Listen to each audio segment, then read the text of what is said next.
നമ്മുടെയൊക്കെ പ്രിയപ്പെട്ട മന്ത്രി പി പ്രസാദാണ് നമുക്കൊപ്പം ഇന്ന് അതിഥിയായി ഹെലോ മലയാളത്തിലേക്ക് എത്തിയിരിക്കുന്നത്. നമുക്ക് അദ്ദേഹത്തെ സ്വാഗതം ചെയ്യാം. മിനിസ്റ്റർ ഗുഡ് മോർണിംഗ്, സ്വാഗതം ഹെലോ മലയാളത്തിലേക്ക്. നമസ്കാരം. മിനിസ്റ്റർ, എനിക്ക് ആദ്യം തന്നെ ചോദിക്കാനുള്ളത് ഈ ആറന്മുള വിവാദ പദ്ധതിയുമായി ബന്ധപ്പെട്ട് നിലനിൽക്കുന്ന വിവാദവുമായിട്ട് ബന്ധപ്പെട്ടാണ്. കാരണം ആദ്യം ഈ ആറന്മുള വിമാനത്താവള പദ്ധതിക്ക് വേണ്ടി അന്ന് KGS ഗ്രൂപ്പ് നീക്കം നടത്തുന്നു. കേരളം കണ്ടതിൽ വെച്ച് ഏറ്റവും വലിയ ഒരു പ്രക്ഷോഭമായിരുന്നു അന്ന് നമ്മൾ കണ്ടത്. പ്രത്യേകിച്ച് CPI അടക്കം ബിനോയ് വിശ്വം അടക്കം പങ്കെടുത്ത് പിന്നീട് അത് വേണ്ട എന്ന് പറഞ്ഞ് ഒന്നാം പിണറായി സർക്കാർ ക്ലോസ് ചെയ്ത ഒരു പദ്ധതി. പിന്നീട് ഇതേ KGS ഗ്രൂപ്പ് പേരുമാറ്റി വീണ്ടും ആ പദ്ധതി പ്രദേശത്ത് പുതിയൊരു സംരംഭം തുടങ്ങാൻ അനുമതി തേടി സർക്കാരിനെ സമീപിക്കുന്നു. കൃഷി വകുപ്പ് കടുത്ത നിലപാടെടുക്കുന്നു, റവന്യൂ വകുപ്പ് നിലപാടെടുക്കുന്നു, നിയമവകുപ്പ് അടക്കം മറ്റെല്ലാ വകുപ്പുകളും ഇനി ഈ ഒരു പ്രദേശത്ത് തുടരേണ്ട ആവശ്യമില്ല എന്ന് കരുതി ക്ലോസ് ചെയ്തൊരു ഫയലാണ്. അത് വീണ്ടും റീ ഓപ്പൺ ചെയ്യാൻ IT സെക്രട്ടറി ഇപ്പോൾ വീണ്ടും കളക്ടർക്ക് കത്ത് നൽകിയിരിക്കുന്ന ഒരു സാഹചര്യമാണ് ഇത്. അപ്പോൾ ഏതെങ്കിലും തരത്തിൽ ഈ വിഷയത്തിൽ ഒരു ബാഹ്യ സമ്മർദ്ദം ഉണ്ടായിരിക്കുമോ? ഇത് ആരുടെയൊക്കെ താല്പര്യങ്ങളായിരിക്കും മിനിസ്റ്ററെ? അല്ല, അപേക്ഷ ആർക്ക് വേണമെങ്കിലും കൊടുക്കാം. പക്ഷേ ഏത് അപേക്ഷയും ഏത് കാര്യവുമായി ബന്ധപ്പെട്ടാണെങ്കിലും അത് നടപ്പിലാക്കുമ്പോൾ നാട്ടിൽ നിലവിലുള്ള നിയമവും ചട്ടവും പാലിക്കേണ്ടത് അനിവാര്യമാണ്. ആറന്മുളയുമായി ബന്ധപ്പെട്ട കാര്യത്തിലും അതുതന്നെയാണ് ഏറ്റവും പ്രധാനമായിട്ടുള്ളത്.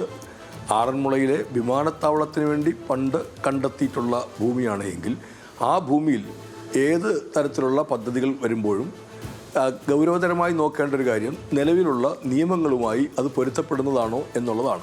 ഞങ്ങളവിടെ ഈ സമരം നടത്തിയതാണ്. ഞങ്ങൾ എന്ന് പറഞ്ഞാൽ ഞാൻ ആറന്മുളയിലെ മുഴുവൻ ജനങ്ങളെയും പ്രതിനിധീകരിച്ചുകൊണ്ട്, അല്ലെങ്കിൽ അവരെയാണ് ഞാൻ ഞങ്ങളെന്നുള്ള വാക്കുകൊണ്ട് ഉദ്ദേശിച്ചത്. ആറന്മുളയിൽ ഞങ്ങൾ ഈ സമരം നടത്തുമ്പോൾ എല്ലാ രാഷ്ട്രീയ പാർട്ടികളും ആ സമരത്തിനോടൊപ്പമായിരുന്നു. ആറന്മുളയിലെ ജനങ്ങൾ ആ സമരത്തിനോട് ഒപ്പമായിരുന്നു. ആ സമരത്തിൻ്റെ ഭാഗമായി അന്ന് ഉയർന്നത് വിമാനത്താവളത്തോടുള്ള വിരോധമല്ല, വിമാനങ്ങളോടുള്ള വിരോധവുമല്ല. ആറന്മുളയിലെ വയലുകളുടെ പ്രാധാന്യം മനസ്സിലാക്കിയിട്ട് ഈ വയലുകൾ നികത്തിയാൽ ആറന്മുള, മല്ലപ്പുഴശ്ശേരി, മെഴുവേലി പഞ്ചായത്തുകളും നിരവധിയായ വില്ലേജുകൾ, ആ പ്രദേശങ്ങളിലെ ജനങ്ങളുടെ കുടിവെള്ളമടക്കമുള്ള പ്രശ്നങ്ങളെ വളരെ ഗുരുതരമായി ബാധിക്കും എന്നുള്ളതിൻ്റെ അടിസ്ഥാനത്തിലാണ് ഞങ്ങൾ ആ സമരവുമായിട്ട് മുന്നോട്ടേക്ക് പോയത്. ഞങ്ങൾ പറഞ്ഞ കാര്യം ശരിയാണ് എന്ന് ഇന്ത്യയുടെ പരമോന്നത നീതിപീഠങ്ങളടക്കം അംഗീകരിക്കുന്നതിലേക്കെത്തി. ഞാനടക്കം ഗ്രീൻ ട്രിബ്യൂണലിനെ സമീപിച്ചവരാണ്. ഞങ്ങളുടെ കേസുകൾ കോടതി ഗൗരവതരമായി പരിഗണിച്ചതാണ്. രാജ്യത്ത് തന്നെ ഏറ്റവും പ്രമുഖരായ അഭിഭാഷകന്മാരെയാണ് ഞങ്ങൾക്കെതിരായി നിന്നവർ അന്ന് സംസ്ഥാന സർക്കാരും ഇന്ത്യ ഗവൺമെൻറ്റും ഗവൺമെൻറ്റുകളുമായി ബന്ധപ്പെട്ട വിവിധ വകുപ്പുകൾ, പിന്നെ ഈ കമ്പനി, അവരെല്ലാം അണിനിരത്തിയത് അഡ്വക്കേറ്റ് ജനറലിനെ പോലെ അത് ഏറ്റവും ഉന്നതരായ അഭിഭാഷകരുടെ നീണ്ട നിരയാണ്. പക്ഷേ എന്നാൽ ഞങ്ങളുടെ ഭാഗത്താണ് ശരി, ന്യായവും നീതിയും എന്നുള്ളതിൻ്റെ പേരിൽ ഞങ്ങൾ വിജയിക്കുകയായിരുന്നു. ഇപ്പോൾ ആറന്മുളയിലെ ജനങ്ങൾ വിജയിച്ചത് ആറന്മുളയിലെ ജനങ്ങൾ ഉയർത്തിപ്പിടിച്ച വിഷയത്തിൻ്റെ ന്യായത്തിൻ്റെ അടിസ്ഥാനത്തിലായിരുന്നു. കാരണം ഇവിടെ നിലനിൽക്കുന്ന നിയമത്തിനെതിരായിട്ടായിരുന്നു ഈ പദ്ധതി അന്ന് വന്നത്. വീണ്ടും അതേ ഭൂമിയിൽ പദ്ധതി വരുമ്പോൾ ഞാൻ നേരത്തെ സൂചിപ്പിച്ചതുപോലെ ഞങ്ങൾക്ക് വിമാനത്താവളത്തോടോ ഉള്ള എതിർപ്പായിരുന്നില്ല. ഈ ഭൂമിയിൽ വീണ്ടും ഒരു പദ്ധതി എന്ന് വരുമ്പോൾ സർക്കാരിന്റെ നിലപാട്, അങ്ങയുടെ നിലപാട് വ്യക്തമാണ്. കാരണം ഇതിപ്പോ ഒരു വികസനത്തിനെതിരായിട്ടുള്ള ഒരു നിലപാടല്ല, പക്ഷേ ആ ഭൂമിയാണ് പ്രശ്നം. അത് ആ കാര്യം വ്യക്തവുമാണ്. പക്ഷേ ഇപ്പോൾ IT സെക്രട്ടറി നൽകിയിരിക്കുന്ന റിപ്പോർട്ടിൽ അദ്ദേഹം പറഞ്ഞിരിക്കുന്നത് നിർമ്മാണത്തിന്റെ ആദ്യഘട്ടം അത് കരഭൂമിയിലാണ്. അപ്പോൾ ഒരു സാങ്കേതിക പ്രശ്നം വരുന്നില്ല. രണ്ടാം ഘട്ടം വരുന്നത് 2008 തന്നെ തരം മാറ്റിയ സ്ഥലത്താണ്. അപ്പോൾ ഈ ഒരു സാങ്കേതിക തടസ്സമില്ല, അതിന് സാധ്യതയില്ല എന്നാണ് റവന്യൂ സെക്രട്ടറി നൽകിയിരിക്കുന്ന കുറിപ്പിൽ പറയുന്നത്. അല്ല, അത് ഈ സെക്രട്ടറിമാർക്ക് അതിനെക്കുറിച്ചുള്ള ധാരണ ഇല്ലാതെ പോകുന്നതിൻ്റെ ഭാഗമായിട്ടാണ്.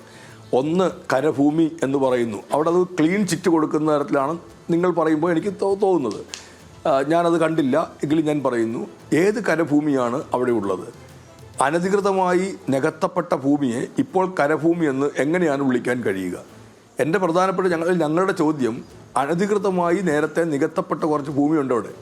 ആ ഭൂമിയെ ഇപ്പോൾ കരഭൂമിയായി വ്യാഖ്യാനിച്ചു കഴിഞ്ഞാൽ അതിനെ അംഗീകരിക്കാൻ പറ്റുമോ? അച്ഛനെ അമ്മയെയും കൊന്നിട്ട് ഒരാൾ പറയുകയാണ് കുറച്ച് വർഷം കഴിയുമ്പോൾ ഞാൻ അനാഥനാണ്, എനിക്ക് അനാഥൻ എന്നുള്ള തരത്തിലുള്ള പരിഗണന വേണം എന്ന് പറയുന്നത് പോലെയാണ്. വർഷങ്ങൾക്ക് മുമ്പ് അനധികൃതമായി നികത്തി, ആ അനധികൃതമായി നികത്തിയ ഭൂമിയുമായി ബന്ധപ്പെട്ട് കേസും തർക്കങ്ങളും നിൽക്കുന്നു. കുറേ നാൾ കഴിഞ്ഞിട്ട് പറയുന്നു ഇതാ കരഭൂമിയാണ്, ഈ കരഭൂമിയിൽ തന്നാൽ മതി എന്ന് പറയുന്നു. എങ്ങനെയാണ് അതിന് നമുക്ക് അംഗീകരിക്കാൻ കഴിയുക? അപ്പോൾ ഒരു നിയമത്തെ അട്ടിമറിക്കാനുള്ള ബോധപൂർവമായ നീക്കമാണ്.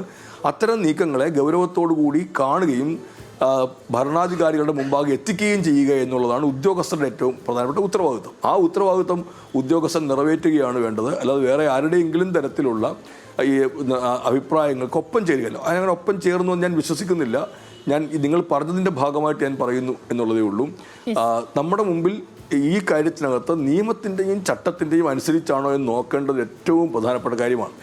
ഈ പദ്ധതിയുമായി മുമ്പോട്ട് നീങ്ങുന്നവർ പല വഴികളിലൂടെ വരാനുള്ള സാധ്യതകളുണ്ടല്ലോ. തീർച്ചയായിട്ടും അതിൻ്റെ അടിസ്ഥാനത്തിൽ അവർ പലരെയും സമീപിക്കാം, പലരെയും കാണാം, പല പദ്ധതികൾ വരാം. പക്ഷേ അവിടെ എന്തുകൊണ്ടാണോ ഒരു പദ്ധതി നേരത്തെ എതിർക്കപ്പെട്ടത്, ആ എതിർക്കപ്പെട്ട വിഷയങ്ങളെല്ലാം അതേപടി നിൽക്കുന്നുണ്ട്. 2018-ലെയും 2019-ലെയും പ്രളയം തന്നെ ആറന്മുളയുടെ കാര്യത്തിനകത്ത് എല്ലാവരുടെയും കണ്ണ് തുറപ്പിച്ചതാണ്.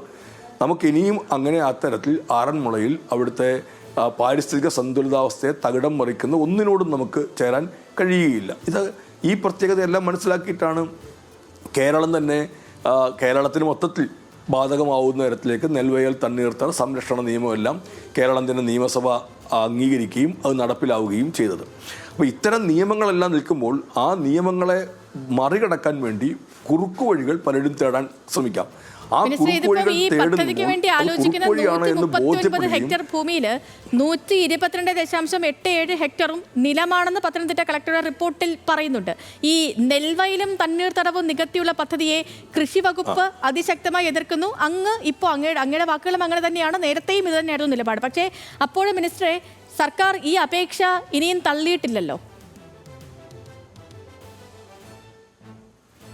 അല്ല, അത് എങ്ങനെ മൊത്തം അതിൻ്റെ പരിശോധന എല്ലാം കഴിയുമ്പോഴായിരിക്കും തള്ളുക. പക്ഷേ ഞാൻ പറഞ്ഞു, നിലത്തിൻ്റെ കാര്യത്തിൽ മാത്രമല്ല, പത്തനംതിട്ട കളക്ടർ റിപ്പോർട്ട് ചെയ്യാനെന്ന് കണ്ടിരുന്നു. കൃത്യമായി കളക്ടർ ആ റിപ്പോർട്ട് രേഖപ്പെടുത്തി. നേരത്തെ പറഞ്ഞതുപോലെയാണ്, ഉദ്യോഗസ്ഥർ ആ കാര്യം പരിശോധിക്കുമ്പോൾ അത്തരമൊരു റിപ്പോർട്ട് മാത്രമേ നൽകാൻ കഴിയുള്ളൂ. പിന്നെ അവിടെ തണ്ണീർത്തടവും നെൽവയലുകൾക്ക് അപ്പുറത്തേക്ക് വീണ്ടും വരും കരഭൂമി. ഏതാണ് ഈ കരഭൂമി എന്നുള്ളതാണ്. ജില്ലാ കളക്ടർ റിപ്പോർട്ടിൽ നിന്ന് തന്നെ ഞാൻ മനസ്സിലാക്കുന്നത് പലയിടങ്ങളിലായി കിടക്കുന്ന ഭൂമിയെക്കുറിച്ചാണ് പറയുന്നത് എന്നാണ് ഒരു കാര്യം. 2, നികത്തപ്പെട്ട ഭൂമിയുമുണ്ട് ആ കൂട്ടത്തിൽ നിന്നുള്ളതാണ്. അപ്പോൾ ഇവിടെയും ഈ നിയമങ്ങളാണ് ബാധകമാവുന്നുണ്ട്. ഒരു IT ക്ലസ്റ്ററോ IT പാർക്കോ വരുന്നതിനൊന്നും ആരും എതിരല്ല. പക്ഷേ അതെല്ലാം നിയമപരമായ വഴികളിൽ കൂടി മാത്രമായിരിക്കണം. നിയമത്തെ ബൈപ്പാസ് ചെയ്തിട്ട് ഒളിച്ചു കടത്തപ്പെടുന്ന ഒന്നുണ്ടാവാൻ പാടില്ലാത്തതാണ്. അതാണ് ഏറ്റവും പ്രധാനപ്പെട്ട കാര്യം. ഈ പറയുന്ന പോലെ ഇപ്പം ഈ നിലവിൽ ഈ പ്രദേശത്ത് അത്രയേറെ പ്രശ്നങ്ങളൊക്കെ നിലനിൽക്കുന്നുണ്ട്. ഇപ്പോൾ ഈ 65 ഹെക്ടറിൽ എനിക്ക് തോന്നുന്നു അവിടെ പുഞ്ചകൃഷി നടക്കുന്നുണ്ടെന്നാണ് കൃഷി ഡെപ്യൂട്ടി ഡയറക്ടറുടെ റിപ്പോർട്ടിൽ പറയുന്നത്. അപ്പോൾ ഈ നെൽവയലും തണ്ണീർത്തടവും ഭൂമി നികത്തിയാൽ വെള്ളപ്പൊക്ക സാധ്യതയുണ്ടെന്ന് അങ്ങ് തന്നെ പറഞ്ഞിട്ടുമുണ്ട്. ഇളവിനായിട്ട് അപേക്ഷിച്ച ഭൂമിയുടെ 90% നിലമാണ്. ഇത് പരിവർത്തനം ചെയ്യണം. ഇനിയിപ്പോൾ ഇത് ഏതെങ്കിലും തരത്തിലൊരു വ്യവസായമൊക്കെ വരണം, അതിന് പരിവർത്തനം ചെയ്യണമെങ്കിൽ പോലും മിനിസ്റ്റർ, ഈ കേരള തണ്ണീർത്തട സംരക്ഷണ നിയമം അനുസരിച്ച് പ്രാദേശിക തല നിരീക്ഷണ സമിതിയുടെ അടക്കം ശുപാർശയൊക്കെ ആവശ്യമായി വരില്ലേ?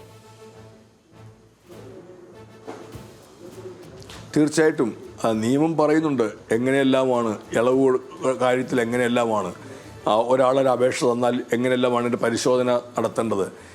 അതിൽ ലോക്കൽ ലെവൽ മോണിറ്ററിംഗ് കമ്മിറ്റി, പ്രാദേശിക തല നിരീക്ഷണ സമിതിയുടെ റോൾ എന്തെല്ലാണ്, അവർക്കുള്ള അധികാര അവകാശം എന്തെല്ലാമാണ്, അതിന് മുകളിലുള്ള സംവിധാനം എന്താണ്, ഒരു അപ്പീൽ കമ്മിറ്റി എന്താണ്, അപ്പോൾ സ്റ്റേറ്റ് ലെവൽ മോണിറ്ററിംഗ് കമ്മിറ്റി എങ്ങനെയാണ്, ഈ കൃത്യമായ എന്നവണ്ണം ആ നിയമം അതെല്ലാം പറയുന്നുണ്ട്. അപ്പോൾ ആ നിയമത്തിൻ്റെ വഴികളിലൂടെ മാത്രമേ നമുക്ക് ഈ കാര്യത്തെ സമീപിക്കാൻ കഴിയുകയുള്ളൂ എന്ന് ഞാൻ അതുകൊണ്ട് തന്നെയാണ് പറഞ്ഞത്.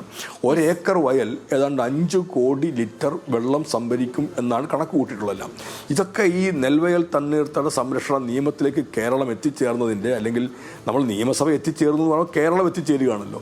അങ്ങനെ എത്തിച്ചേർന്ന ഏറ്റവും പ്രധാനപ്പെട്ട കാരണം ഇതിൻ്റെ ആ പ്രാധാന്യം അത്രമേൽ ഉൾക്കൊണ്ടുകൊണ്ടാണ്. ആ നിയമത്തെയാണ് അട്ടിമറിക്കാനുള്ള ബോധപൂർവമായ നീക്കങ്ങൾ പല കോണുകളിൽ നിന്നും ഉണ്ടാകുന്നത്. ഇപ്പോൾ ഈ ഇതിനോട് ഗൗരവമില്ലാത്തവർക്കും അവർക്കൊക്കെ ഈ പദ്ധതികളായിരിക്കാം, അവർ പല വഴികളും തേടും. പക്ഷെ അത്തരം വഴികൾ നമുക്ക് അംഗീകരിക്കാൻ പറ്റാത്ത വഴികൾ നമുക്കൊരിക്കലും അതിന് അംഗീകാരം കൊടുക്കാൻ പറ്റുകയുമില്ല. അതാണ് ഞങ്ങൾക്കെല്ലാമുള്ള നിലപാട്. മിനിസ്റ്റർ, ഇതിപ്പോൾ ഈ വിമാനത്താവളം പോലെ പാടം നികത്തേണ്ട ഒരു സാഹചര്യം ഇല്ലെന്നാണ് കമ്പനി പറയുന്നത്. കാരണം 1 ഏക്കർ സ്ഥലത്ത് 10 കോടി രൂപയുടെ നിക്ഷേപം, 20 പേർക്ക് തൊഴിലും. അങ്ങനെയാണെങ്കിൽ വയലും തണ്ണീർത്തടവും നികത്തുന്നതിന് ഇളവ് നൽകാമെന്ന വ്യവസ്ഥയുണ്ടെന്നാണ് കമ്പനി പറയുന്നത്. ഇപ്പോൾ 7,000 കോടി 10,000 പേർക്ക് ജോലി, ഇപ്പോൾ ഇതാണല്ലോ വാഗ്ദാനം. അപ്പോൾ ഈ IT സെക്രട്ടറി നിലവിൽ നൽകിയിരിക്കുന്ന ഒരു റിപ്പ് അല്ലെങ്കിൽ ഒരു പുനഃപരിശോധന വേണമെന്ന് പറയുന്നതും ഏറെക്കുറെ ഇതേ കമ്പനി പറഞ്ഞിരിക്കുന്ന ഏറെക്കുറെ അതേ അവകാശവാദങ്ങൾ ഉന്നയിച്ചുകൊണ്ടാണ്. ഈ അവകാശവാദങ്ങൾ തന്നെയാണ് നേരത്തെ വിമാനത്താവളത്തിൻ്റെ കാര്യത്തിലും പറഞ്ഞിരുന്നത്. ആ മേഖലയിലുള്ള പാവപ്പെട്ട കർഷക തൊഴിലാളികൾ അധിവസിക്കുന്ന ഇടങ്ങളിലൊക്കെ അവർ വലിയ ക്യാമ്പയിൻ നടത്തി നോക്കിയിരുന്നു. ഓരോ വീട്ടിൽ നിന്നും വിമാനത്താവളത്തിൽ ജോലി കൊടുക്കും എന്ന് പറഞ്ഞിരുന്നു. ജോലി കൊടുക്കുന്നതിൻ്റെ ഒരു വലിയ കണക്ക് അന്ന് അവതരിപ്പിച്ചിരുന്നു. അന്നത്തെ ഭരണാധികാരികളിൽ പലരും അത് ഏറ്റുപാടിക്കൊണ്ട് പൊതുസമൂഹത്തിന് മുമ്പാകെ എത്തുന്നുണ്ടായിരുന്നു. ഇത് ആയിരക്കണക്കായ ആൾക്കാർക്ക്, ആറന്മുളക്കാർക്ക് തന്നെയും ജോലി കിട്ടാൻ പോകുന്നു എന്ന് പറഞ്ഞു. എന്ത് ജോലിയാണ് ആറന്മുളക്കാർക്ക് കിട്ടുന്നതെന്ന് ഞങ്ങൾ അവരോടൊക്കെ ചോദിച്ചതാണെന്ന്. കൃത്യമായ മറുപടികളൊന്നും ഉണ്ടാവില്ല. ഒരു വലിയ കണക്കുകളൊക്കെ ഉണ്ടാവും. ഈ പദ്ധതി നടപ്പിലാക്കാൻ വേണ്ടി ഞാൻ നേരത്തെ പറഞ്ഞതുപോലെ കുറുക്കു വഴികൾ തേടുന്നവർ പലതരത്തിലുള്ള കാര്യങ്ങൾ പറയും. എന്തുകൊണ്ടാണ് ഈ ഭൂമിയിൽ തന്നെ അത് നോക്കുന്നത്? അപ്പോൾ ഈ നടപ്പിലാക്കാൻ പറ്റാത്ത ഭൂമി തന്നെ തിരഞ്ഞെടുക്കുന്നു, എന്നിട്ട് അതിനകത്ത് വലിയ അവകാശവാദങ്ങളും വാദഗതികളും എല്ലാം ഉയർത്തുന്നു, അതിൻ്റെ പുറകെ പോകണമെന്ന് പറയുന്നു. അതിനോട് യോജിക്കാൻ കഴിയുകയില്ല. അപ്പോൾ പദ്ധതി വരുന്നതിനോട് വിയോജിപ്പില്ല, ആളുകൾക്ക് തൊഴിൽ കിട്ടുന്നതിനോട് വിയോജിപ്പില്ല. പക്ഷേ അത് എവിടെയാണ്, എങ്ങനെയാണ് എന്നുള്ളതാണ് ഏറ്റവും പ്രധാനപ്പെട്ട കാര്യം. അപ്പോൾ വിമാനത്താവളത്തിൻ്റെ പദ്ധതി വരുന്ന കാലത്തും ഇതേപോലെ തന്നെ പറഞ്ഞു. നിങ്ങൾ നോക്കൂ, എവിടെയും പറഞ്ഞിട്ടുള്ള എല്ലാം അങ്ങനെയാണ്. നിയമങ്ങളെ അട്ടിമറിക്കാൻ വേണ്ടിയിട്ടല്ല ഇത്തരം കാര്യങ്ങളെല്ലാം നമ്മൾ ഈ വാദഗതികൾ ഉയർത്തിപ്പിടിക്കേണ്ടത്. നമുക്ക് എത്രയോ ഭൂമി ഇതേപോലെയുള്ള പദ്ധതിക്കായി വേറെയും കണ്ടെത്താൻ കഴിയും. ആ ഭൂമികൾ അതിനുവേണ്ടി കണ്ടെത്തി അവിടങ്ങളിൽ ഇതെല്ലാം വരുന്നതിന് പകരം ഇവിടെ തന്നെ ആവണം എന്ന് വാശി പിടിക്കുന്നത് ചിലരുടെയൊക്കെ കച്ചവട താല്പര്യത്തിൻ്റെ ഭാഗമായിട്ടാണ്.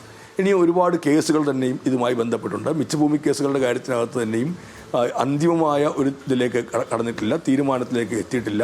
ഓരോരുത്തരുടെയും കൈവശം വെക്കാവുന്ന ഭൂമിയുടെ ഉൾപ്പെടെ കാര്യങ്ങളിലെല്ലാം ഉണ്ട്. ഇങ്ങനെ ഒരുപാട് സങ്കീർണമാവുന്ന ഒരു പ്രശ്നമാണ് അവിടെ തന്നെ ഉള്ളതെന്നാണ് എൻ്റെ അഭിപ്രായം. അപ്പോൾ അതുകൊണ്ട് ഒരു പദ്ധതി വരാനുള്ള ആഗ്രഹം, പദ്ധതി നടപ്പിലാക്കുന്നത്, അതിൻ്റെ പ്രയോജനം സമൂഹത്തിനും ആളുകൾക്കെല്ലാം ലഭ്യമാകുന്ന തരത്തിലേക്ക് എത്തുക, ഇങ്ങനെയാണ് എങ്കിൽ ഇത്തരം ഇടങ്ങളല്ല അതിനുവേണ്ടി കണ്ടെത്തേണ്ടത്. ആറന്മുളയിലെ കുന്നുകൾ ഇടിച്ചു നികത്തിയും അവിടുത്തെ വയലുകൾ നികത്തിയും കൊണ്ടുവരുന്ന ഒരു പദ്ധതിയോടാണ് പണ്ടും ഞങ്ങളെല്ലാം എതിർത്തത്. ആ എതിർപ്പ് ഇതിപ്പം ഈ IT സെക്രട്ടറി ഒരു കത്ത് നൽകിയിരിക്കുന്നത് അല്ലെങ്കിൽ കളക്ടറോട് ആവശ്യപ്പെട്ടിരിക്കുന്നത് ആരുടെ നിർദ്ദേശത്തിന്റെ അടിസ്ഥാനത്തിലാണ് എന്നുള്ള കാര്യത്തിൽ വ്യക്തതയൊന്നുമില്ല. കാരണം നേരത്തെ മുഖ്യമന്ത്രി അടക്കം ഈ പങ്കെടുത്ത യോഗത്തിൽ പോലും ഇതിനി വേണ്ട എന്ന് പറഞ്ഞ് ക്ലോസ് ചെയ്തതാണ്. അപ്പോൾ ഇനി IT സെക്രട്ടറി സ്വന്തം നിലയ്ക്കാണോ അതോ മറ്റാരുടെയെങ്കിലും ബാഹ്യ സമ്മർദ്ദം ഇതിന് പേരിലുണ്ടോ, ആരുടെ താല്പര്യമാണെന്ന കാര്യമൊന്നും അറിയില്ല.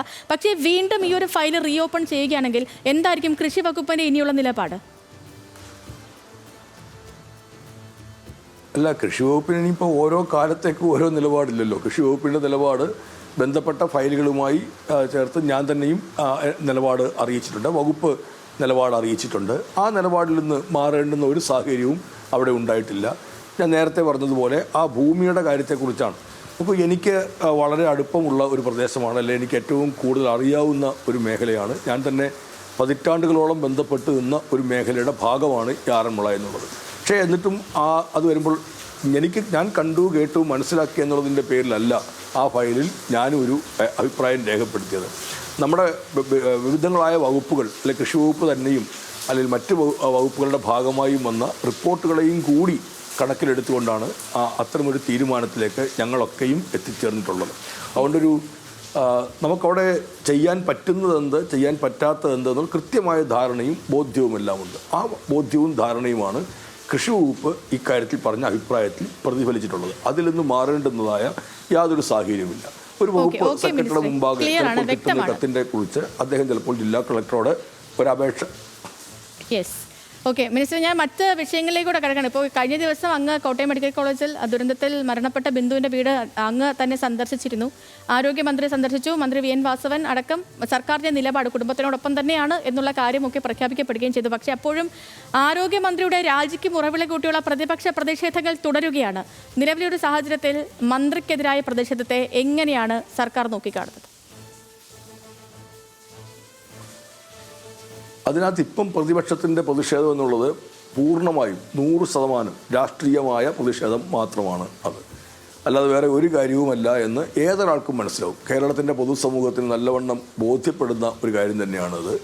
അവിടെ ഒരു ദുരന്തമുണ്ടാകുന്നു എന്നറിയുമ്പോൾ പങ്കെടുത്തുകൊണ്ടിരുന്നൊരു മീറ്റിങ്ങിൽ നിന്നും അങ്ങോട്ടേക്ക് ഓടിപ്പാഞ്ഞ് ചെല്ലുകയാണ് 2 മന്ത്രിമാർ. അവർക്ക് അത്തരമൊരു കാര്യത്തോടുള്ള അല്ലെങ്കിൽ അങ്ങനെ ഒരു ദുരന്തം ഉണ്ടാകുമ്പോൾ എത്രയും പെട്ടെന്ന് എത്തുകയും ആ ദുരന്തത്തിൽപ്പെട്ട ഇടങ്ങളിൽ തങ്ങളാൽ കഴിയുന്ന ഇടപെടലുകൾ നടത്തി അതിൻ്റെ മറ്റു കാര്യങ്ങളെല്ലാം ചെയ്യണമെന്നുള്ളൊരു ആഗ്രഹം കൊണ്ടല്ലേ അവരങ്ങോട്ടേക്ക് ഓടി ചെല്ലുന്നതല്ല. അവിടുന്ന് ലഭ്യമാകുന്ന വിവരങ്ങൾ അവർ മറ്റുള്ളവരുടെ മുമ്പാകെ പറഞ്ഞിട്ടുണ്ട്. അതിനപ്പുറത്തേക്ക് എന്ത് ഇടപെടലാണ് അവരിങ്ങനൊരു ദുരന്തം ഉണ്ടാകുന്നതിന് വേണ്ടി ചെയ്തു എന്ന് പറയുന്നതല്ല. അപ്പോൾ ഇത് ബോധപൂർവമായി ഒരു മന്ത്രിയെ മോശക്കാരിയാക്കുക അല്ലെങ്കിൽ അവർക്കെതിരായി അതൊരു തെരഞ്ഞെടുപ്പ് അടുത്ത് വരുന്നു എന്നുള്ളതിൻ്റെ പേരിൽ ഉയർത്തിക്കൊണ്ടുവരുന്ന ഒരു കാര്യം മാത്രമായിട്ട് ഞങ്ങളെല്ലാം അതിനെ കാണുന്നുള്ളൂ. പല വിധമായ വിഷയങ്ങളിൽ ഇപ്പോൾ ആരോഗ്യ വകുപ്പിനെതിരെ പല തരത്തിലുള്ള വിമർശനങ്ങൾ നിൽക്കുന്നുണ്ട് മിനിസ്റ്റർ. ഇപ്പോൾ അത് ഒരിടത്തേ അല്ല, ഇപ്പോൾ കോട്ടയം മെഡിക്കൽ കോളേജിലെ മാത്രമല്ല തിരുവനന്തപുരം മെഡിക്കൽ കോളേജിലെ കാര്യങ്ങൾ നമ്മൾ കണ്ടു. പല ഇടങ്ങളിലും ഇതുപോലെയുള്ള വാർത്തകളും കാര്യങ്ങളും ഒക്കെ വരുന്നുണ്ട്. അപ്പോൾ ആരോഗ്യ വകുപ്പിനെ ബോധപൂർവം പ്രതിക്കൂട്ടിലാക്കാൻ അല്ലെങ്കിൽ സർക്കാരിനെ തിരഞ്ഞെടുപ്പ് കാലത്ത് സർക്കാരിനെ ഒരു വിഷയത്തിൽ തളച്ച് പ്രതിസന്ധിയിലാക്കാൻ നടക്കുന്ന ശ്രമം അങ്ങനെയാണോ അങ്ങയുടെ നിലപാട് ഈ വിഷയത്തിൽ? നോക്കൂ, നമ്മുടെ മുമ്പിൽ എത്രയോ കാലത്തെ ചരിത്രം നമ്മുടെ മുമ്പിലുണ്ട്. ആരോഗ്യ മേഖലയിൽ ഇത്രമേൽ മെച്ചപ്പെട്ട രീതികളിലേക്ക് എത്തിയ ഒരു കാലം മുൻപ് നമുക്ക് ചൂണ്ടിക്കാണിക്കാൻ പറ്റുമോ? ഞാൻ ഉള്ള പ്രദേശങ്ങളിലടക്കമുള്ളവർ ഞങ്ങൾക്കുള്ള നേരിട്ടുള്ള അനുഭവങ്ങളല്ലേ. എത്രയോ പതിറ്റാണ്ടുകളായുള്ള നമ്മുടെ കെട്ടിടങ്ങളടക്കം. പിന്നെ ആലപ്പുഴ ജില്ലയുടെ കാര്യം ഞാൻ പറഞ്ഞല്ലോ, 1000 കോടിക്ക് മുകളിലാണ് അടിസ്ഥാന സൗകര്യങ്ങളുടെ വികസനത്തിന് വേണ്ടി ഈ കാലത്തിൽ ചെലവഴിക്കപ്പെട്ടിട്ടുള്ളത്. ഈ 9 കൊല്ലത്തിനിടയിൽ ഏത് കാലത്താണ് ഇത്രയും തുക ഇങ്ങനെ ചെലവഴിക്കപ്പെട്ടിട്ടുള്ളതല്ല? അടിസ്ഥാന സൗകര്യങ്ങൾ വികസിക്കാതെ നമുക്കൊന്നും പറ്റുകയില്ല എന്ന് ഏവർക്കും അറിയാം. അപ്പോൾ ഈ കാര്യങ്ങളെല്ലാം ചെയ്ത ഒരു ഗവൺമെൻറ്റിനെയാണ് ഈ തരത്തിൽ കുറ്റപ്പെടുത്താനും എതിർക്കാനും തയ്യാറാവുന്നത്. ഞാൻ ഒരു സമരം സംഘടിപ്പിക്കാൻ പാടില്ലെന്നോ സമരം ചെയ്യരുതെന്നോ ഒരു കാര്യം പോലും മിണ്ടരുതെന്നോ ഒന്നും ഞാൻ പറയുന്നത്. അതൊക്കെ ഒരു പ്രതിപക്ഷത്തിൻ്റെ ഉത്തരവാദിത്വവും അവരുടെ ദൗത്യവുമാണ്. ജനാധിപത്യ പ്രക്രിയയിൽ ഈ തരത്തിൽ മത്സരത്തിൽ ഏർപ്പെട്ട് ആ മത്സരത്തിൻ്റെ ഭാഗമായിട്ടാണല്ലോ ഒരു കൂട്ടർ അധികാരത്തിലേക്ക് എത്തുക. അപ്പോൾ അധികാരത്തിൽ എത്താൻ കഴിയാത്ത കൂട്ടർ പ്രതിപക്ഷമായി തീർച്ചയായിട്ടും ഞങ്ങളുടെ പ്രവർത്തനത്തെ അല്ലെങ്കിൽ ഏത് ഭരണകക്ഷിയുടെയും പ്രവർത്തനത്തിൻ്റെ പിന്നാലെ ഉണ്ടാവും. അവർ കാര്യങ്ങൾ ചൂണ്ടിക്കാണിക്കും, വിമർശിക്കും, സമരങ്ങളിലേക്ക് ഏർപ്പെടും. അതിനോടൊന്നും യാതൊരു തരത്തിലും ഞങ്ങൾക്കാർക്കും ഒരു അസ്വസ്ഥതയും ഉണ്ടാവുകയില്ല. പക്ഷേ ചൂണ്ടിക്കാണിക്കുന്ന വിഷയങ്ങൾ